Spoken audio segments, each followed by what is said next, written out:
Good afternoon. It's February 28th, Tuesday afternoon at 14:31. I'm making this video because I wanted to bring everybody up to date on my current situation, how things are going on the walk so far, and just an overall picture for those of you that might be new to what my cause is and why I'm walking. First of all, as I announced a couple days ago, I'm safe and sound in Fayetteville, North Carolina.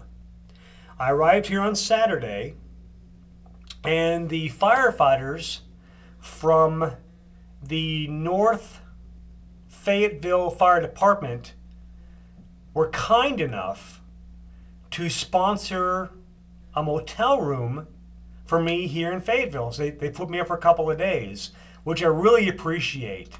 Firefighters from day one have been just incredible, and have made my walk safer, more comfortable, and have helped me in ways I never could have imagined. Many of you have asked me, well, how do the firefighters get involved in what you're doing? And it was actually by accident. On my second day of walking back in September of last year, I was walking north from Stafford, Virginia, where I'm from, and I was approaching Woodbridge, Virginia. And a fire chief in his utility truck happened to spot me on the road, and he pulls over and he's asking questions about what I'm doing and why I'm doing it, and I explained what I was doing, and he said, well, sir, if you make your way to Woodbridge tonight, you can spend the night at the firehouse. We'd love to put you up. And it just snowballed from there. So overall, about 97% of my time on the road every night has been spent at fire stations. Most of the firemen that I've met are veterans, or they're related to a veteran, and they really have stepped up and helped me in ways I could never imagine on this walk. They have allowed me to stay at their firehouses. They allow me to shower, do my laundry, get on the internet, update my progress as I walk across America. And a big salute to all the firefighters out there, because you guys rock, especially when it comes to my safety. There have been time again when I've been walking by myself with no escort, and firefighters show up out of the blue. They don't even know me. We'll meet at that moment. They'll shake my hand, and they'll come off duty in their fire trucks or utility trucks, and they'll escort me down the road. Most of the time, firefighters will know that I'm approaching their city or their county, and they'll jump on board and allow me or provide for me an escort down the road. And they are my heroes. What they've done for me so far on this walk has been off the charts, and I really can't thank them enough.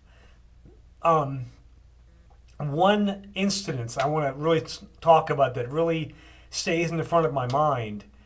I was coming out of Bowie, Maryland back, gosh, it must have been late September, early October of last year. And the firefighters that I had stayed with that previous night, they were short on hands. They were short manned, so they couldn't escort me down the road that day. And I was walking into Annapolis, Maryland. And I remember it was a 14-mile walk that day, and I think it was on State Road 450 or 405, one of the two, which is a very fast-paced, chaotic road. So the local police officer escorted me down the road about 2 miles, and that's where his district ended, and he couldn't take me any further. We had called the fire department ahead of me and the police department ahead of me, and they couldn't help out. So I had to walk the last 12 miles unescorted on this road that had no shoulder and traffic that flew by at 50 miles an hour. But I felt confident about what I was going to do. I just prayed about it, and I said, you know what, Lord, I don't know where this is going to come from, but I know you're going to help me. So I trekked on. And about 2 more miles into my last 12 miles, another fire chief pulls over, asks me what I'm doing, and I said, look, I was told you guys couldn't provide escort today. I understand that. I know it's kind of a hit and miss sometimes, but I got to keep walking on. I've got to make this walk work. Well, he said, well, sir, wait just 1 minute.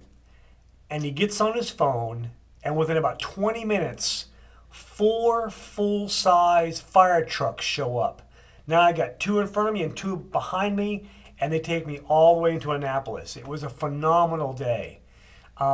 Another incident, I was in, I think it was Longwood, Pennsylvania, and I might have the town wrong because it's been a few months ago.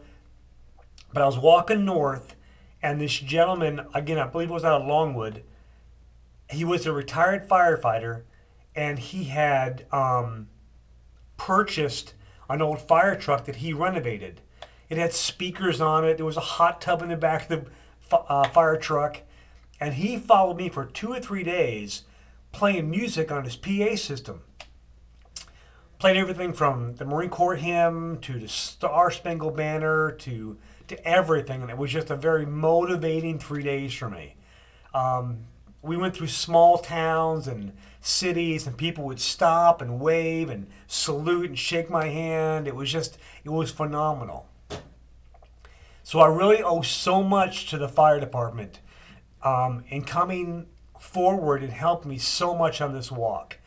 I've met so many brave firefighters and so many amazing EMTs. And if I don't mention you by name, please forgive me. I've just met so many of you. But from my heart, I thank all of you for everything you've done. And for those people that have followed me in their private vehicles, like Wayne, the police officer, I think it's out of Clayton. I don't remember. But you know who you are. You're the guy that's got that souped up hot rod. Thank you for following me the couple times that you did. And my thanks goes out to all the people that have come forward and helped out on this walk. I've said it since the day one, and I say it every chance that I get a chance to say it. My walk would not be successful in the minutest part of it if it were not for all of your help.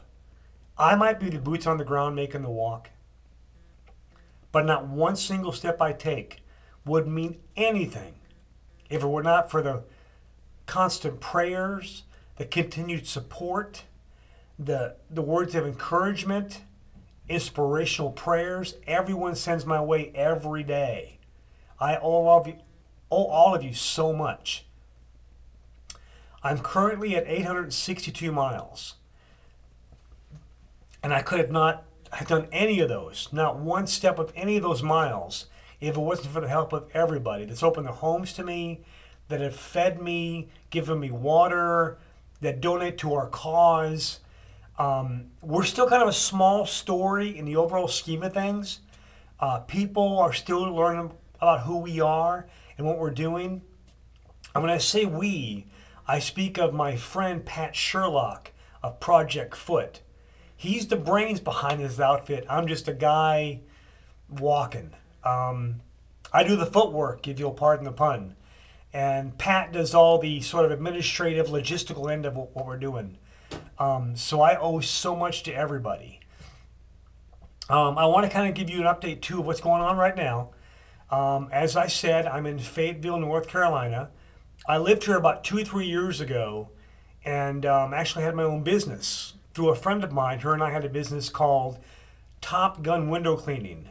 It didn't really take off here, but I earned some respect from the local citizens here.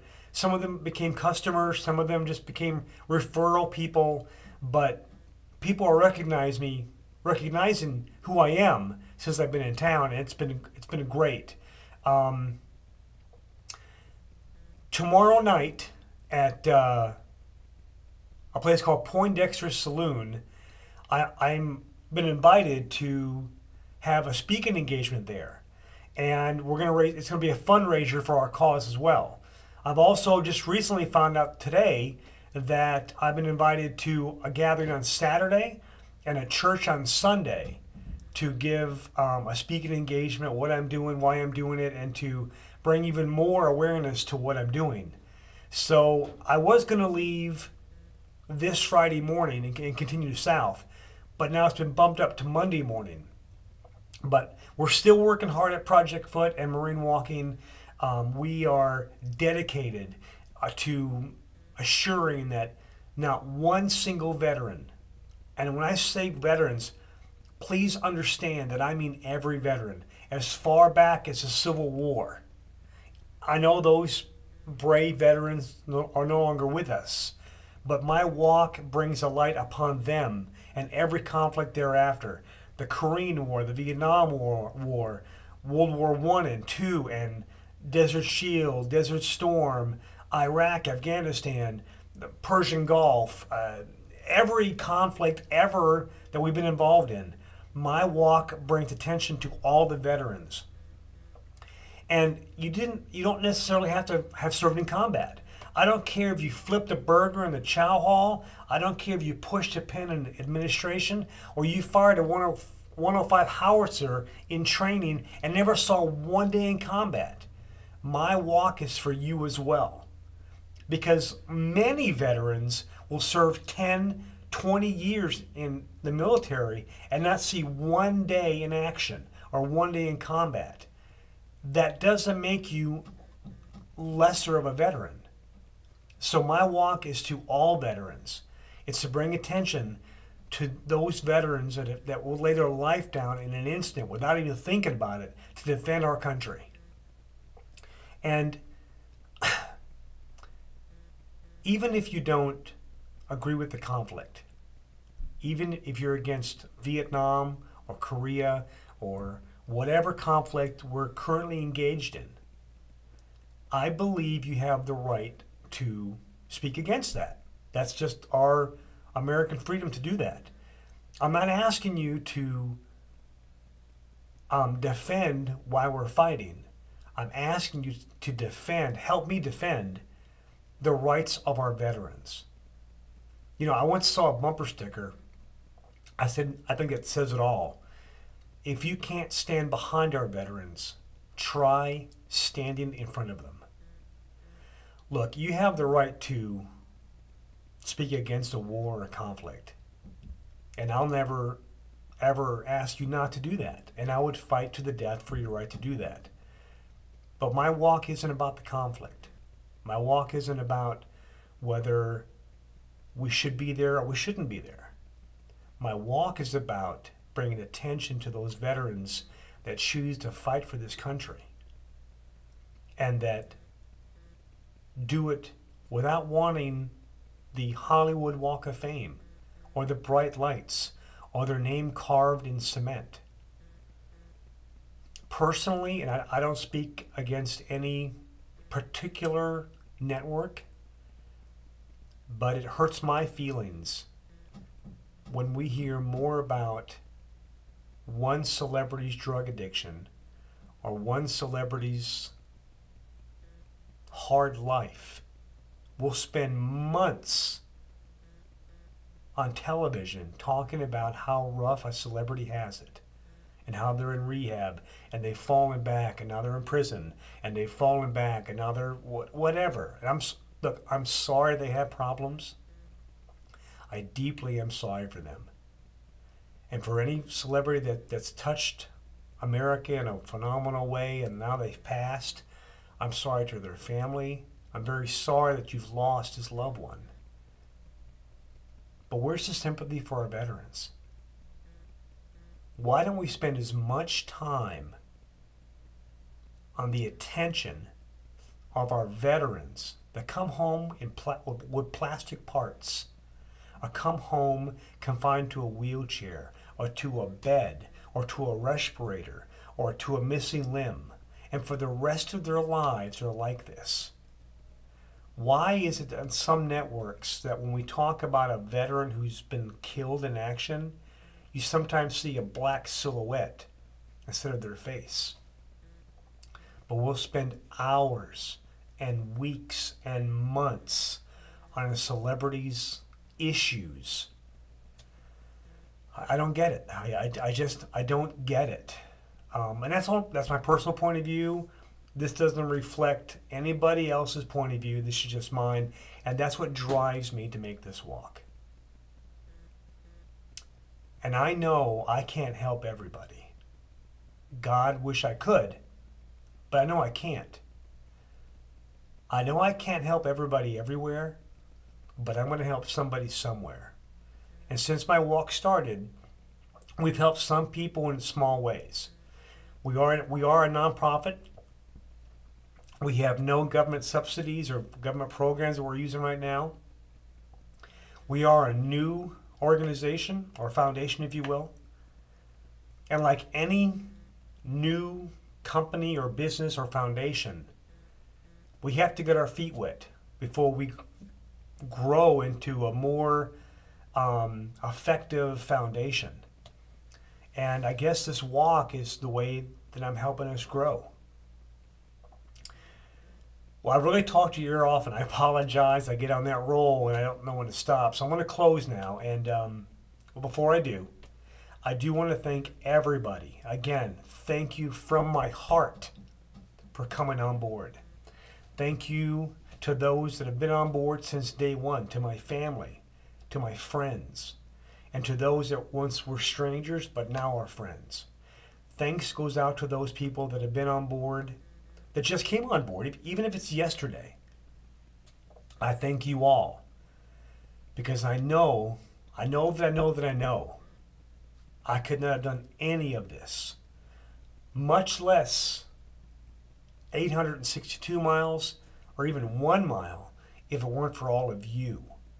Now, I have thousands of miles to go, and the whole thing's going to take about 5 or 6 years. It could take 12 years. That's not the issue. The issue is I will finish, but I know I can't finish without your help. Even if you just pass the word. Look, I know that times are hard for everybody. We live in a rough economy, and I get that. And I'm not asking or begging for money from anybody. All I'm begging for you to do is pass the word. Tell one person. Use your Facebook and spread the word about what we're doing. And Pat, my friend, a Project Foot, and myself, we know that we need your help to do this. So even if you can't send anything, get on the phone, get on the internet, whatever means of media source you have, just spread the word. Let's come together as a country, and let's help those brave veteran heroes that aren't asking for much. And I know we can come together and help. So thank you again. I love each and every one of you. And I'll be marching on again starting Monday morning, March 5th. Semper Fi.